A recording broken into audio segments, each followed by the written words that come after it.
A lot of things in the updates just kind of slip through the cracks and we don't really see what happens. Today I'm going to show you Warzone, everything you didn't know about the Cold War update. Welcome back to COD Central TV, let's get into the video. Number 10, the Cold War guns are broken. Most players know that the Warzone Cold War weapons do not have the same stats as their Cold War multiplayer counterparts. The AK-47, for example, is completely unusable in Warzone due to its horrific recoil. Raven had to change the damage values of the Cold War guns to account for the fact that Warzone players only have 100 health. However, the recoil patterns and bullet velocity should at least be similar. Players are still waiting for the changes needed to make many of the Cold War guns usable in Warzone. The Kilo and AMAX are still better than many of the Cold War guns. Number 9, the AUG has extremely low bullet velocity. The bullet velocity on the AUG is incredibly slow, even with the best attachments. From range, players can watch as the 3 bullets drop extremely quickly. Without attachments, the AUG has a bullet velocity of 320 meters per second, which is nearly 400 less than the base M16.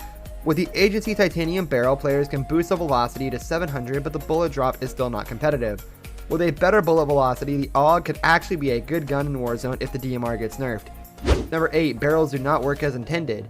The attachments on many of the guns are useless, broken, or pointless. For example, all barrels that increase fire rate also increase bullet velocity, which contradicts the descriptions in game. Players that are not currently using barrels that increase fire rate should. The titanium barrels will give players increased bullet velocity with no negative effects. Raven should be taking steps to fix all these issues in a future update. What player is going to put a flashlight on their gun instead of a laser? Number 7, sniper scopes have no glint. 2 of the longest range scopes do not have a sniper glint in the game. Both the 1x and the 10x and the 1x and the 20x do not produce a glint while aiming down sight. Players are getting sniped from miles away without being able to identify the enemy player. Snipers with 20x scopes are roaming Verdansk, hiding on rooftops and in bushes. Raven needs to fix this problem soon. Coupling these long-range scopes with the power and accuracy of the DMR makes the game unplayable at times. Number 6, specialist bonus slows down reload. Players looking to get the specialist bonus Easter egg should not use Cold War weapons. There is a glitch in the game that slows reload times by a noticeable margin, despite the fact that the bonus should decrease reload times.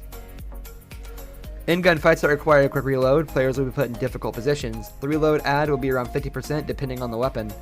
Number 5, loadouts are still bugged. The loadout glitch from the integration is still not fixed. After testing the glitch for several matches, it appears about a third of the time players will be stuck in a frozen frame for several seconds while trying to get their loadout. The extremely annoying bug will definitely get players killed in certain situations. The speculative fix did not work and the issue needs to be patched.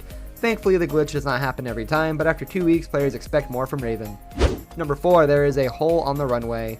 One of the minor map changes during the integration was a giant hole on the runway in Verdansk. Once again, players call for big changes and the developers add an insignificant feature on the map.